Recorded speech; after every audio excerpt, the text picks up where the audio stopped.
once told me the world is gonna roll me. I ain't the sharpest tool in the shed. She was looking kinda dumb with a finger and a thumb in the shape of an N on her forehead. Well, the years start coming and they don't stop.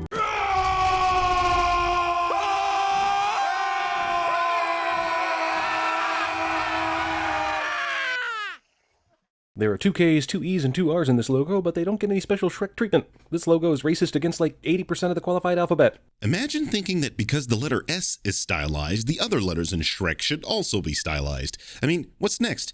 Uberman should be on Clark Kent's chest? Incredibles should be on Elastigirl's ass?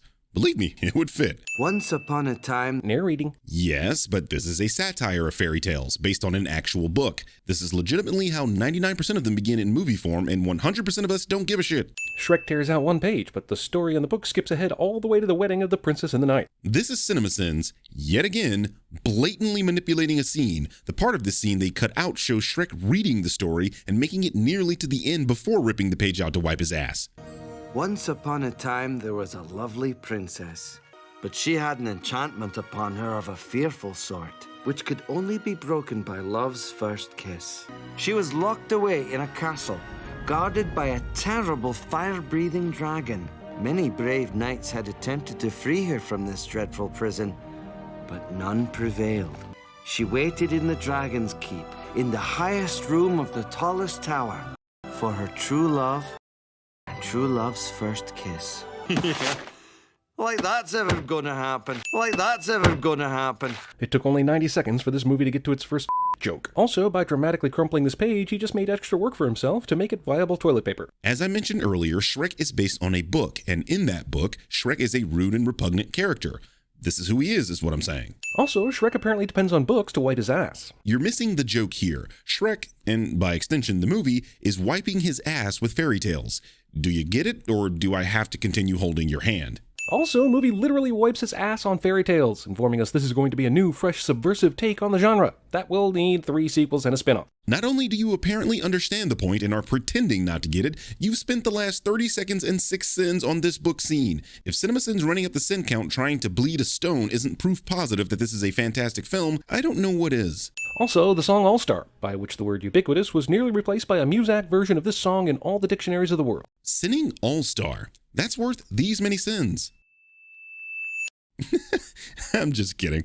I guess the fact that Shrek bathes in mud or shit or something is supposed to be like one of those Addams Family jokes where their pleasures come from awful things, but I can't figure out why a guy who likes to bathe in mud would even bother going through all this work to do it. Even I, a studious watcher of CinemaSins, don't know what the hell Jeremy is talking about here. All this work to do it? What does that even mean? That's right, kids. There are 2 fart and poop jokes in the first 2 minutes. Are you not entertained? Besides the fact that, yes, children love fart and poop jokes, these scenes are here to establish the kind of character Shrek is. Just like in the book, he takes pleasure in the mean, the nasty, and the gross. If it wasn't clear by now, you're missing the characterization that is happening here by subverting the idea of the clean-cut fairy tale hero. If there are several notices out for rewarding folks for finding and killing the ogre, why the hell would Shrek advertise his exact location, no matter how terrifying he thinks he is? Is that a real question? Listen, I know we as the audience aren't afraid of Shrek and don't think of him as a really powerful character, but in the film, most people are afraid of him. Why do you think there is a reward out for him? Because he's green? That's racist. Well, we've seen shitting, farting, and burping in the movie's first 3 minutes, and with Cameron Diaz voicing a character, I'm sure we'll see semen in the hair later. Jeremy makes a "There's Something About Mary" pop culture reference that isn't a sin of the... Well, actually, that would be a giant. Any reason the ogre is Scottish? Hey, I liked SNL, So I Married an Axe Murderer and Fat Bastard just as much as anybody. But man, does everything have to be Scottish? Besides the fact this is based on European fairy tales, Shrek is Scottish because Mike Myers' mother used to tell him bedtime stories in a Scottish accent, as his parents are European immigrants. Most artists draw inspiration from their lives when they're doing their art, and this is why Myers uses a Scottish accent in movies. Wanted fairy tale creatures? Can we pause for a second and ask why an ogre that lives by himself in medieval times can read? That's what's bothering you? That a mythological creature can read? Be honest, you just made this video for the views, didn't you? 5 shillings for the possessed toy. I know we're making fun of Disney here, but we're seriously going to believe Geppetto sells Pinocchio for 5 shillings? Disney? What does this have to do with Disney? Oh, I get it. You're one of those people that believe the movies Disney produces are all original stories by them and not pilfered from older books and fairy tales. Let me learn you something. Almost all of Disney's stories are stolen, especially Pinocchio. By the order of Lord Farquaad. Whoa, Farquaad? I know this is a kind of double entendre you put in a movie for adults, but who wants their kids going around saying Farquaad whenever they want? I don't know a single person that thinks of Shrek as a movie for kids. Besides, this wordplay would only mean something in Europe, where fuckwad would be pronounced somewhat similarly. In America, we are gloriously oblivious to that fact. What are you doing in my swamp? Yeah, that's an excellent question. I don't care how magic these fuckers are. There's no way they had time to build up an entire camp, light fires, and settle down while Shrek made dinner. The fact that the writers at CinemaSins consistently take magical animated films at face value says all you need to know about their film analyses. Did Roger Ebert complain about shit like this when he watched this movie? Exactly. You're coming with me. Even though Shrek clearly doesn't like Donkey, he lets him tag along for whatever reason. All Donkey has to say is Farquaad is in the castle, and that would be enough. But we need comic hijinks, damn it. He brings Donkey because he knows precisely where the castle is. If you actually played the scene, you'd see that Shrek attempted to avoid taking Donkey with him. Eat me! Sure, it's offensive, but I bet that spit tastes delicious. Please welcome Cinderella. How would marrying Cinderella make him a king? Cinderella is not a princess, unless the whole story of Cinderella has already been told and the magic mirror is suggesting that Farquaad steal her from some other kingdom's prince after they get married. Jeremy has never heard of bride kidnapping. In other words, Farquaad is Mr. Steal Your Girl. Okay. Number 3. Who picks the girl in a castle surrounded by molten lava and a dragon to be their queen, even if you're going to just pawn the job off on someone else? The person who's going to pawn the job off on someone else. That's the place. Do you think maybe he's compensating for something? So this is obviously Disneyland, and Farquaad is obviously some representation of Michael Eisner, in a movie made by a studio headed by Jeffrey Katzenberg. Shrek is like an ex-girlfriend, bitching about how lame and stupid her ex-boyfriend was, but secretly wants to get back with him. Every word of what you just said was wrong. Medieval Castle has fully functional speaker system, but still relies on fire for light. Except that's not true, as in the scene with the gingerbread man, you can clearly see this lamp. Keep up on the grass, shine your shoes, wipe your... Of course, the tiny welcome dolls have a butthole reference ready. No, they didn't. They said wipe your face. Only you, I, and everyone else thought they were going to say ass, but the important distinction here is they didn't. The one who kills the ogre will be named champion. That's perfect motivation, but from what we've seen in this movie, no one is brave enough to take on Shrek for any reason. In fact, I'm shocked the entire arena didn't start running in a mass panic when they saw him walk through. Which is interesting, considering in Sin 17 you said this.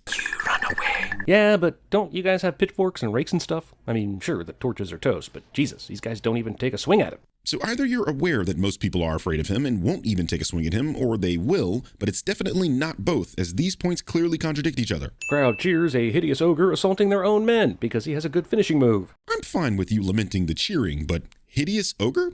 That's racist. Donkey makes the climb up the sheer rock, despite having no opposable thumbs or working digits. Even if this weren't a fantasy film where this donkey could f***ing talk, ungulates are actually surprisingly good climbers. If you're an evil dragon with a castle, why would you even have a bridge over your fire moat? Or if you stole this castle, why not just burn the bridge? Is it for the pizza delivery guy? Obviously, the castle was built by humans, but even then, why would the dragon destroy the bridge? I mean, you're saying this as if humans have posed any significant threat to the dragon when the movie shows quite clearly that she hasn't been challenged yet.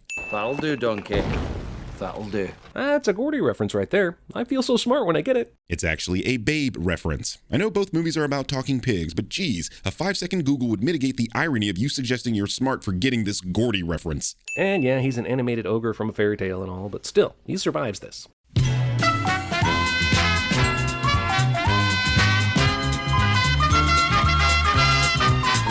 You're a girl dragon! Of course she is. All females of every species have lovely lashes, and they're all susceptible to flattery. And dragons can be attracted to donkeys. And donkeys can talk, and ogres exist, and gingerbread men are alive, and CinemaSins has millions of intelligent subscribers. What the hell is a dragon gonna do with all this gold? It's not like she's gonna go to town and plop down $50 for a handbag. Imagine watching this scene and thinking the gold is for the dragon, as opposed to the dragon guarding the gold from thieves. I guess CinemaSins has never heard of Smaug.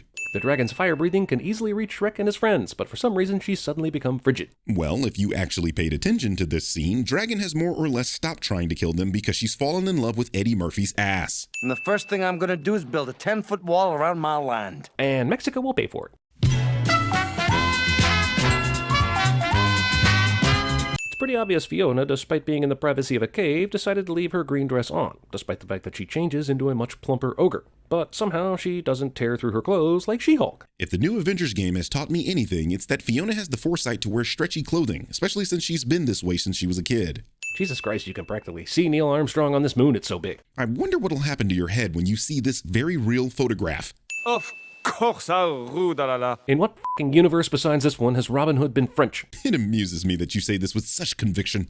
Yes, Robin Hood is an English folk hero, but what you don't understand is that English noblemen of that time period were actually French. Hell, until Henry IV, every English noble spoke French, and Robin Hood was a nobleman. Shrek got this dead on. While Princess Fiona takes part in this, even for 2001, tired Matrix parody, I'd like to know how she kept physically fit enough to do all these martial arts just one day after being rescued. Fiona very specifically states that she learned how to defend herself. Whoa, hold on now. Where did that come from? What? Back there, that was amazing. Where did you learn that? When one lives alone, one has to learn these things in case there's an arrow in your butt. What? Also, when exactly did Fiona learn Kung Fu? She was locked away for a long time, yes, but were there books or spare senseis sitting around in the Dragon Castle? Kung Fu is Chinese and sensei is Japanese. All Asians look alike. That's racist. Blue flower, red thorns. This would be so much easier if I wasn't colorblind. And yet, Donkey still picks the right flower anyway. This might be because every single flower in this scene is the right flower. But seriously, how the f*** does Fiona know how to do all this shit after living in a f***ing castle for who knows how long? That's just it though, isn't it? The movie gives just enough evidence to imply that Fiona purposefully got captured and held prisoner in that castle in order to break the spell she's had on her since childhood. The fight scene also gives evidence that she's had a pretty rough life and had to learn these things while living on her own. I've been this way as long as I can remember. And I just happen to have exactly the same type of features as the ogre that accidentally happened upon the mission to come and rescue me. In this world, this is what ogres look like. That's like saying humans in this story just happen to have 2 arms and legs. Besides, this is a fairy tale after all. Convenience is the name of the game. You're different. I'm ugly, okay? Yeah, but only I'm in an animated movie kind of way. If this were real life, and if Fiona were into nitpicky assholes, I'd probably hit that. Ah, right on time. A guy like Farquaad would not be happy that Shrek made him ride all the way out here to pick up Fiona. But because the plot demanded that Shrek get here just before Fiona turned back into Cameron Diaz, he had to make an excuse to do this stupid bullshit. This is Cameron Diaz. On her best day, Fiona ain't Cameron Diaz. Heard there was a secret chord. Man, this Leonard Cohen song is so much better than that stupid cover in Watchmen. Jeremy sends something he likes cliche. How did they tailor this dress in a few hours? Rich people be rich peoplein'. Movie steals the stop the wedding scene from, well, it's Mike Myers, so Wayne's World 2. If you think this is a movie trope, I wonder why you think priests asked if anyone objects to the union at weddings. Because they're stealing from movies too? So Fiona didn't get married yet, and the sun is setting, but how the f*** did she think this was going to work? How did she think the guy she just met and hates was going to be her true love anyway? I guess desperate times call for desperate measures and all, but damn. Again, this movie is a play on fairy tales. In almost every fairy tale with a princess, she damn near immediately falls in love with the first guy she meets. Fairy tale authors are incels is what I'm saying. Also, I'm calling bullshit on the true form thing being an ogre, since she was born to human parents. Why can't she just stay human and have a Kermit Miss Piggy relationship? Interesting that you would mention Kermit. And no, I'm not giving you the benefit of the doubt here, because it's apparent that you haven't seen Shrek 2. And friend, that is sinful as shit.